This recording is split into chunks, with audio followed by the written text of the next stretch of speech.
Hi guys, and welcome back to the channel. Clubby doesn't look much different from the last episode, but I've done a few little bits and pieces in the engine bay.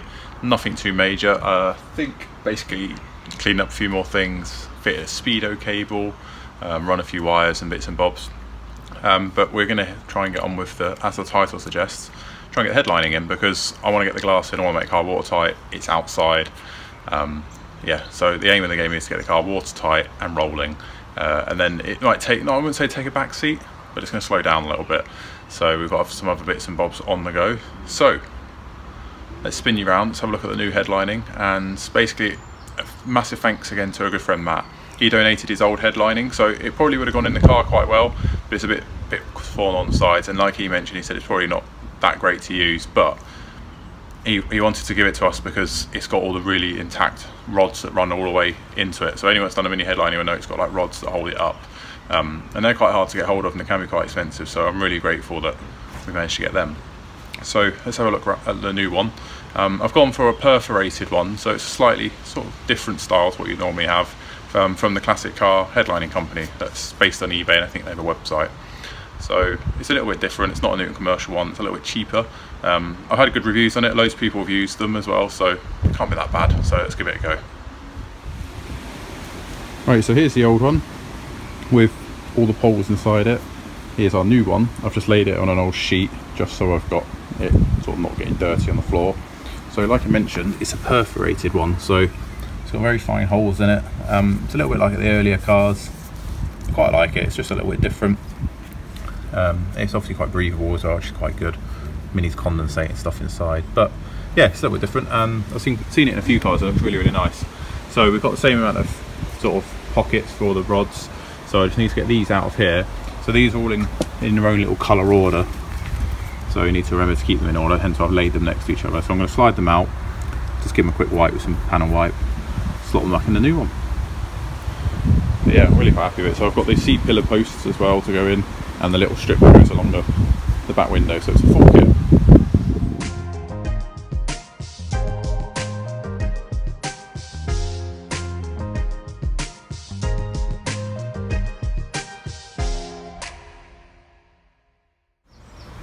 Right, so as you can see, cleaned them all, laid them all in. Obviously this probably looks a bit wider to the old headlining that got took off.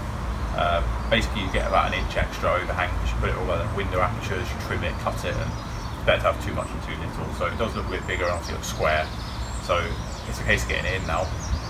Best tip really is use bulldog clips.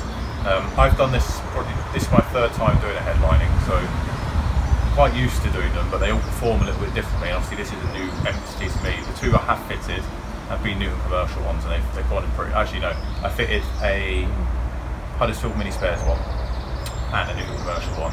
Huddersfield Mini Spares one didn't go very well. Nothing on Huddersfield Mini Spares one, I think I struggled a bit quite badly. Don't know, it was a slightly different material again, so I think it's purely down to material. New commercial one's very stiff, it goes where you want it to go, and it's less likely to crease. If you can get all the creases out of it, pull it tight, it tends to stay like that. Whereas I found the other one retracted back a little bit.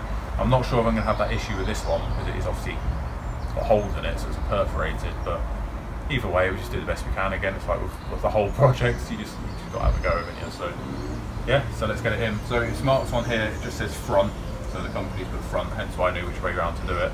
But you can tell because there's two poles right at the back that are closer together, and then you have two separated a bit further out, about basically where the front door is. So if you've done one before, you'll sort of recognise it, but like I say, the best way to do it is just lay it out next to it. So with the help of my better half, we've started to bulldog clip it all together. So it's the easiest way to do is to use these. So I've actually struggled with this. Like I said, this is the second or third one I've done, but this is a different material. I've not used a perforated material before. I've done an original one, an MPI one, which is like felt, and I've done a black one as well. So this is actually my fourth one.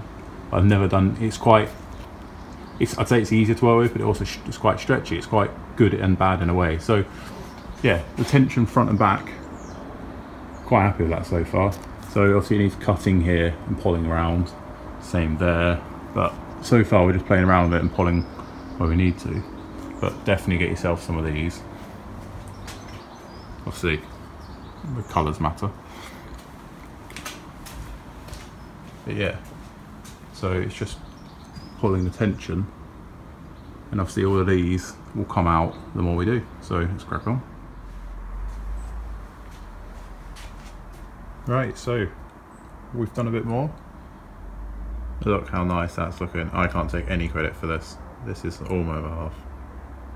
Absolutely uniform. We've got 2 cars on the drive to sort of look, see where things went as well, and it looks phenomenal. Really, really nice. So we've sort of done this side. Need to pin that back a bit more there, and then tackle the other side, but it's all pull taut how we want it. And it looks absolutely cracking. I mean, look at that. Really nice.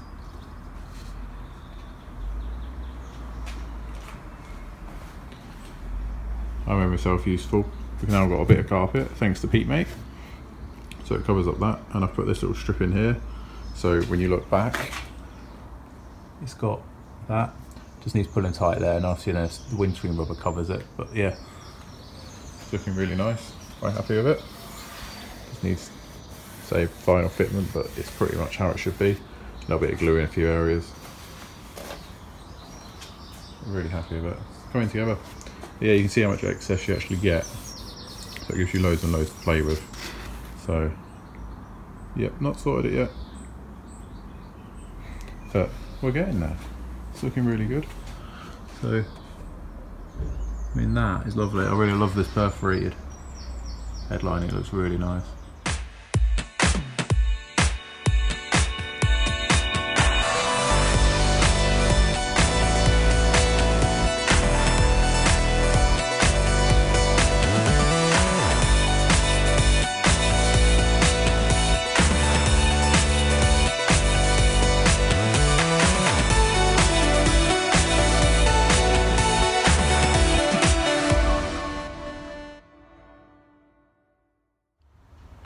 Right guys, I think it's going to turn into a bit of an update video. So a few days gone by, we're still cracking on with the headlining. We've got obviously quite a lot of stuff on in our own lives, so we're doing a bit in the evenings on the headlining. I've sort of left it to my behalf. She's doing an awesome job with it. I find it quite frustrating work with fabric. I've done it a few times, headlinings, but it's never turned out as nice as this one's looking. So yeah, I'm really happy with it. It's going to look stunning. So it's going to, yeah, big thanks to her. So we're getting there with that. Hopefully we'll get the glass in by the end of this week. That would be awesome, because then the car's watertight, and then I can start flattening and polishing it, because we're now probably about 3 weeks after the additional paint, and it's just getting covered in dust, this car now, and I just really want to get it sanded back and see how good it is. But moving on from that, I've been working on the bonnet and trying to get that smooth as possible, because if anyone remembers from right back at the beginning and when I was lining at the front, it was battered, this bonnet, absolutely battered. I've done the best I can with it. Really, if the budget had depicted, I should have got another bonnet, I guess. I'd have loved to have just put a heritage bonnet on it, as we had a whole heritage front, but it's one of them. That's an original part. I don't hear best things about the bonnets for the Clubmans, so I prefer to try and save this one if I possibly can. This is the first coat of primer. I think it's going to need priming again. I can already see some areas which I need to go back and give it a bit more attention, but I plan to get this painted soon, because the actual plan for this car is we're going to get it rolling, get it watertight, and then unfortunately it's going to get not pushed back, I guess, but less focus on it. So we're going to just be building it as and when we get parts coming through. So don't worry guys, I'm still going to document everything.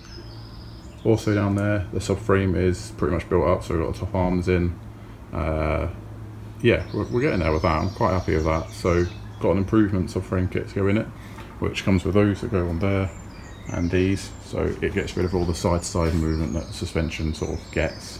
We're going for some Gaz KYD self-adjusting sort of shocks. I've got them on the sidewalk, and they're the best shocks I've ever had on a Mini. So we're going with a set of those again. The fronts were in storage. I don't know where they've come from, but they're brand new. I took them out of the box basically. They're just a bit battered where the box has been crushed. But they're brand new, bushes are all really good in them, so that's mint. I've just got to get a rear set. But yeah, this is, I guess, going to turn into a bit of an update. Number plates have arrived, so you guys can wait to see those. We also have some seats, so we're actually going to dye these black, or spray them black, because the front seats we've got are really cool, and I'm going to save those for another episode. But yeah, and we've also got, thanks to Pete Mate, a bit of carpet that goes across the back now, because I was missing that. and as you can see, we've obviously started doing that, but the headlining's looking really nice. So we're around to that this side now, and then we're just going to pull it tight, but it's looking really nice. Just want to get it built up now. So I thought I'd take the chance now, while we're doing a bit of an up-to-date video, I guess, to just go through what I do use. So initially I did have a different primer gun, which just literally was a cheap gun. It came with a set of stuff. I don't know where it came from now. I don't think I even purchased it. I think it was given to me as a gift to sort of get me into doing this. Yeah, that worked really well. However, I did get the Ghost not too long ago, but I primed quite a few little bits and pieces of it. Obviously, I haven't done a car at this point. I think we actually primed or bar coated the Midas with it. I think that's the last time it was used, and I think it was given up then. So that obviously got binned, and we moved on. But I've had this gun ever since I did the underside of my sidewalk, so about 5 years ago. So this is a DeVille Bliss Finish Line FLG 5. So quick look at it there. It's got FLG 5 there. So it's got loads of adjustment in it. It's basically called an all-rounder.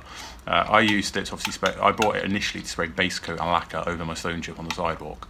I've done everything with it ever since. So I primed because my gun gave up, I primed the Clubman with this. And I also painted it with this. So a lot of people said it's got a nice finish. When you actually see the car in the flesh, it was a bit orange peely. But really, when you look at brand new cars on the road, it's not that bad. So this gun, I think, was 140 odd quid, I think, new, but I bought it on an offer and a sale. I think I paid £80 for it. So for me, it's still a very expensive gun. Really good, loads of capacity in there. Like I say, loads of adjustment in it with a fan and everything like that. It's a really good gun. Just look after it. It's got a bit of thinners in there. Just prime that, obviously. Moving on from that, I use a Clark Raider compressor. So it's only a 50 litre, but it's what they call a twin V. So it's got double heads on it basically, so it just doesn't run out of steam, which is what I managed to obviously do all the whole paint on the Clubman with. I use it for everything, air tools. I don't have many air tools in the garage, to be fair, but use it for air tools, pumping up tyres and things like that. So take you for a quick look at that. But that is basically my setup. All your, the settings you have on the compressor is entirely up to you and what sort of paint application you're doing. So with like stone chip and stuff, you adjust it for that, and yeah, you just follow the guidelines on the bottle, because normally they tell you, so it's the best advice I could give in that respect. But I'll show you the compressor now, and again, it wasn't very expensive. So here she is, all crammed down in the side of my garage. So that's what model it is. Like I say, it's basically got the head, the engine or motor off the 100 litre compressor. So it basically keeps it kicking up well. You've got 2 outlets on there to put air lines into and all your adjustments there. But yeah, I find it really good. I've had this, it's got to be getting on for 7 years now. It's got to be getting on for that, surely. All I do is keep the air filters clean on it, so you've got one on each side. I've done a few oil changes on it, but other than that, it's absolutely fine. I've never had any issues with it. So touch some wood somewhere. Hopefully I won't. Basically anything with compressors you got to watch is there's a little port there. You need the oil to be halfway at all times. This has never ever given me any other reading, so it's done really well. But yeah, that's what I use, and that's what I've painted with. So I hope that's helped in some way. Obviously I don't mind answering any questions. I'm more than happy to do that. That's why we do this, to help each other out. But yeah, that's my setup. It's nothing fancy. Yes, you can buy cheaper guns out there. You don't have to buy the DeVille Bliss, but from knowing people that work in body shops, and from I watch so much YouTube on spraying cars and stuff like that, that's probably what got me the bug to want to try and do it myself. Yeah, all of them, they seem to perform very well, and there's loads of different model ranges out there. So I think mine's like a baseline one at the end of the day. It's what I like call a finish line, so it's meant to be what you put your base coat on, what you put your lacquer on. But like I say, I've used it for everything. And when I went to paint shops to buy the paint for the Clubman, they said, "Oh, what gun are you using? Do you need a gun?" and stuff like that. I said, "I've got this," and they go, "Spot on." Absolutely spot on with it. So I had a bit more confidence straight away then when I realised I had the right gun. But hope that helps, guys. So on to the next job.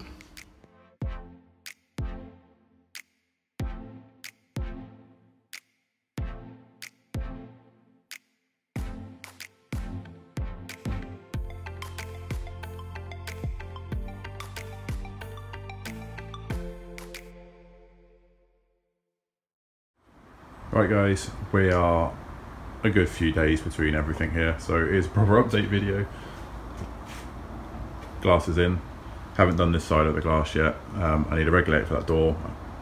No, I've got a passenger one somewhere. Again, it's been built out bits, so I've got to raise stuff through stuff. But we've got the sun-dim glass in, so it's got like a green tint to it. Just need to put the weather strips on. I love these side opening quarter lights, so good. We haven't done the rear window yet, but it's there, it's ready to go. But how nice does that look? Steering wheel's not staying. Those are the seats, and I'll give you a better look at them in another episode, but everything's sort of put in the car because running out of space basically. But it's really coming together. So we've got a rear screen to fit, quarter that side, quarter like that, window that side, and go from there. But I've not filmed much of this, it's just been quite fun. Me and my other half, we've just been doing this over the evenings, chilling, you know, hopefully when we've had the nice weather, but obviously blessed with a carport. It's just so nice. This looks really good. It's all so tidy all the way along. We've got this, which is a lever punch, which is so good to put these little holes up here for the quarter lights. So another little nifty tool that she had. I don't know if I've mentioned this in a previous episode, but this is the engine I'm going to run with. It's an MG Metro 1275. I've had it a few years. It ran about 4 years ago. Me and James, maybe Sam and Tony, we're all going to get sort of involved with this. It is not going to be an engine rebuild for this one. I'm really sorry. The budget, I know the budget stopped because the shell stopped, but I can't afford £thousands an engine rebuild. It's not how I do things anyway. It's spending money when you don't necessarily need to spend it. This engine ran sweet as a nut when it did run. We are going to go through it. We're going to have the head off. We're going to go check the clutch, and we're going to do bits and bobs to it. New water pump, dizzy, blah de blah. Go through it. Make sure it's good. If it's not good, it's not going to go in. But we are going to run what we brung, sort of thing. So between that one and the engine that came out of this 89, we can confer what we need and stuff. That one is going to get fully rebuilt. That is going to be a full engine rebuild. This car and the Budget Clubman are so different. This is full everything. My other half, it's her baby. It's going to have everything done to it. So we're all back onto the restoration of this once the Clubman's out of the way, because she's going to steal that off me and drive that. We didn't mention that. Yeah, so we're going to go with this engine. Colour, it's not going to be red. I don't particularly like red engines. The sidewall's got a factory red engine, and I know the MG Metro engine should be red, but sorry for the purists out there, it's not going to go red. So wait and see what it's going to look like. But yeah, we're going to go from there. So it is a bit of an update. Right guys, that was a really higgledy-piggledy mad episode. So what have we covered in it? Headlining's done over a period of probably 3-4 days of me and my other half doing that, but it's in, and I hope you can agree it's beautiful. I love it. I'm so happy with it. Full credit to her for that. Majority of the glass is in. We just got to get a regulator, like I mentioned. Bonnet's primed and actually painted, but you'll see that in another episode. Well, you probably did see it then because it's actually sat on the car now. But I'll go through that properly in the next episode. You've seen the engine now, so you know what we're going to go with that. Apologies, like I said, it's not going to be full build. Just doesn't happen. Not in this one anyway. The 89 will get a full engine rebuild, as will the van. And I believe James got a few bits and pieces to do on his Mayfair and things like that. So there is going to be some engine work coming. We are also planning on trying to get the 72 estate running on a manual pump, which it should have, but for some reason it has an electric pump. So there is going to be some engine work coming on that as well. So it's all in good time, guys. But we have got to work with what we've got. Can't keep moving cars around, although we do have Edith, and if you've not seen our Edith video, we can move cars around, but right now with the current situation in the world, we can't keep doing that at the moment. So yeah, I hope you've enjoyed this video. It is all over the place, bit of a mess, but yeah, I've gone through what I use for painting the car. A lot of people have asked. It's such a basic setup, and it's worked for me. It might not work for you, so please don't go out, paint your car and go, Mark, it looks an absolute mess, because there's techniques, there's settings, it all depicts. Just ask your paint shop guy. If you've never painted before like me, I asked. Sam and Tony have been massive help as well, because they're sort of DIY painters as well at home, and they have a go. So between the three of us, we've sort of got there with what we've had experiences with. So I don't ever claim to do perfect. I don't believe in a perfect Mini. I don't think they're ever perfect when they came out of the factory. And like loads of little things like the bumper, I'm restoring parts. I don't believe in buying everything brand new. So that's just how I roll. So I'm really sorry if you like to see everything brand new. There's plenty of other things out there for that, and there will be other builds that we will do brand new. But when it comes to classic minis, apart from the 89, because it's a bit different, we haven't really got a lot of choice. The 89, everything's broken or absolutely buggered, so it's going to get new. But the Clubman is so much salvageable, and I believe in original parts. Like, it's got a 40-year-old subframe on the back, which just needed minor restoration. So catch you in the next one, guys. If you haven't already, check out the rest of the series. If you haven't seen our sponsors, see the link in the description below. We have just picked up a shipment of products from them, and we are going to bring them to you very soon. This includes a fuel tank sealer kit. We've got paint the back seat because it's going to be a different colour, and we've got loads of bits and pieces. We've also got a full detailing video on Edith the truck coming, so stay tuned, guys. We've got so much coming for you guys, so check them out, and yeah, stay safe and catch you in the next one.